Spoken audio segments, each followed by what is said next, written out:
Salut à tous les amis, c'est Jérémy, j'espère que vous allez bien. Bienvenue dans ce nouvel épisode de tome 1. Et aujourd'hui de quoi on va parler?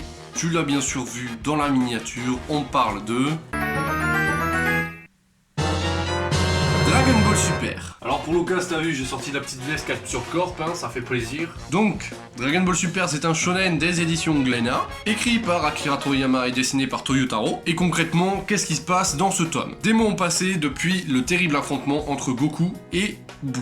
Après une période de paix, une nouvelle menace vient s'abattre sur la Terre. Mais cette fois-ci, les ennemis viennent de l'univers 6. Mais qu'est-ce que cela signifie? Bien, après la lecture de ce tome, qu'est-ce que j'en ai pensé? Eh ben, je peux te dire que ça fait plaisir de l'avoir entre les mains, putain. Comme tu te doutes bien, j'ai lu les scans sur internet, j'ai même vu l'animé Dragon Ball Super. Donc ça reprend les scans que vous avez pu voir sur internet. Le début du manga correspond au film Battle of God. Ensuite, nous n'avons pas l'arc Résurrection de Freezer comme le film si vous l'avez vu. On passe directement à l'arc de l'univers 6 et le tournoi entre les deux univers, mais j'en dis pas plus. Si vous n'avez pas lu Dragon Ball Super, si vous n'avez pas vu Dragon Ball Super, si vous n'avez pas acheté ce tome. On va peut-être parler quelques secondes du dessin qui est franchement très très beau. J'adore la façon de Toyotaro de dessiner. C'est un petit peu comme Akira Toriyama, mais il y a quelque chose de différent, quelque chose de... Tu vois, un petit truc en plus. Franchement, je suis hyper content que ça sorte en France, enfin, je l'attendais. De l'avoir en papier sous les mains, là, c'est du trop bon. Tu connais mon amour pour Dragon Ball, donc bon. Malheureusement, d'après ce que j'ai vu et ce que j'ai entendu dire, il n'y aurait que 3 à 4 tomes par an qui sortira, donc bon...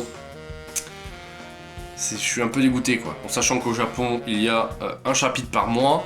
Donc bon, ça après c'est un peu normal que, voilà. J'attends le tome 2 avec super impatience. Tu te doutes bien que j'approuve ce manga, mais je super approuve ce manga. D'ailleurs, je tiens à faire une petite parenthèse. Il y a beaucoup de gens qui disent que je ne suis pas critique et que j'approuve tout le temps les mangas. Les épisodes tome 1 ne sont pas là pour critiquer les mangas. Ils sont juste là pour vous donner, moi, mon avis personnel sur le tome 1 d'une licence. C'est qu'un avis personnel, c'est pas un avis critique objectif.